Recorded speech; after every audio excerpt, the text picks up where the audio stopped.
Hi friends, welcome to my channel with Arjun. So ಬನ್ನಿ ನಾಳೆ market ಯಾವ ಮೂವ್ ಆಗುತ್ತೆ ಅಂತ ಡಿಸ್ಕಸ್ ಮಾಡೋಣ.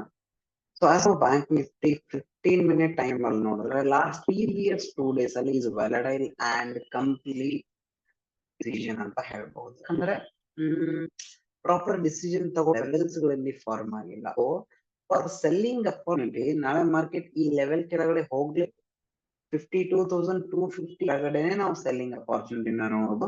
ಅಂಡ್ ಸ್ಮಾಲ್ ಸ್ವಿಂಗ್ಸ್ ಅಂಡ್ ಸ್ಕ್ಯಾಲ್ಗೋಸ್ಕರ ನೋಡೋದಾದ್ರೆ 50,500 ರೌಂಡ್ ಏನಿದೆ ಅದ್ರ ಮೇಲ್ಗಡೆ ನಾವು ಬೈಯಿಂಗ್ ಅಪರ್ಚುನಿಟಿ ನೋಡೋದು ಅಂಟಿಲ್ 52,670 120ರಿಂದ 150 ಪಾಯಿಂಟ್ ಗಳನ್ನ ಮಾತ್ರ ಕ್ಯಾಪ್ಚರ್ ಮಾಡಬಹುದು. ಮಾರ್ಕೆಟ್ ಅಕಸ್ಮಾತ್ ನಾಳೆಗೆ ಫ್ಲಾಟ್ ಓಪನ್ ಆಗಿ ಸ್ವಲ್ಪ ಸೈಡ್ ಆಗಿ ಹೋಯ್ತು ಅಂದ್ರೆ, ಅಥವಾ ಇನ್ ಮಿಡಲ್ ಓಪನ್ ಆಗಿ ಸೊ ಒಂದು ಕ್ಯಾಂಡಲ್ ಅಲ್ಲಿ ಫುಲ್ ಬ್ಯಾಕ್ ಸ್ಟೈಲ್ ನಾವು ಯೂಸ್ ಮಾಡ್ಕೊಂಡು ಸೊ ಟ್ರೇಡ್ ಮಾಡುದು. ಇದನ್ನ ಬಿಟ್ರೆ ಒನ್ ಟೈಮ್ ಫ್ರೇಮ್ ಯಾವ ರೀತಿ ಹೋಗಿದೆ, ಡೇ ಟೈಮ್ ಫ್ರೇಮ್ ಅಲ್ಲಿ these both candles are indecisionals actually. So proper decision ತಗೊಳ್ಳೋ ಪರಿಸ್ಥಿತಿ ಇದರಲ್ಲಿ. ಅಂಡ್ ವೀಕ್ ಟೈಮ್ ಫ್ರೇಮ್ ಅಲ್ಲಿ ನೋಡಿದ್ರೆ ಸೊ ವೀಕ್ಲಿ ಟೈಮ್ ಕೂಡ it is a indecision. Either strong English candle ಆದ್ರೂ ಆಗ್ಬೇಕಾಗಿತ್ತು ಅಥವಾ ಸ್ಮೀರಿಶ್ ಕ್ಯಾಂಡಲ್ ಆದ್ರೂ ಆಗ್ಬೇಕು.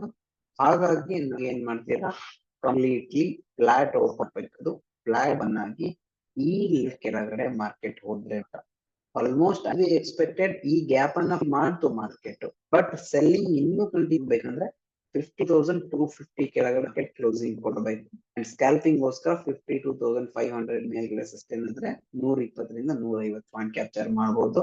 ಸೊ ಈ ಮೇಲ್ಗಡೆ ಟ್ರೆಂಡ್ ಕಂಟಿನ್ಯೂ ಆಗ್ಬೇಕು. ಈ ಗ್ಯಾಪ್ ಅನ್ನ ಅದು ಫಿಲ್ ಆಗ್ಬೇಕು ಅಂದ್ರೆ 52,730 ಮೇಲ್ಗಡೆ ಆರಾಮ್ಸೆ ನಾವು 300-400 ಪಾಯಿಂಟ್ ಅನ್ನು ಕ್ಯಾಪ್ಚರ್ ಮಾಡ್ತೀವಿ.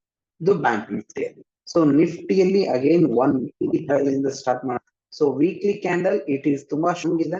Okay, previous week and this week market one ಆಗಿ ಫುಲ್ ಬೆಲ್ ಬಂದಿದೆ. Single trading today high market ಏನಾದ್ರು ಬ್ರೇಕ್ ಆದ್ರೆ, ಇವತ್ತಿನ ಹೈ ಮಾರ್ಕೆಟ್ ಬ್ರೇಕ್ ಆದ್ರೆ ನಾಳೆಗೆ ಈಸಿಲಿ ಅಪರ್ಚುನಿಟಿ ನೋಡಬಹುದು. One day time frame so simple ಇದೆ.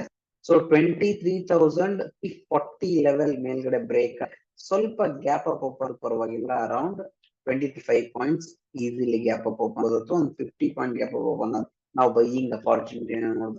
ಸೆಲ್ಲಿಂಗ್ ಅಪರ್ಚುನಿಟಿ ಈಸ್ ಡೌಟ್ ಅನ್ಸುತ್ತೆ ನನ್ನ ಪ್ರಕಾರ.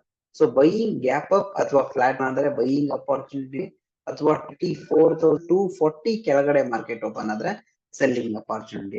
Okay, so that's it for today. Thank you.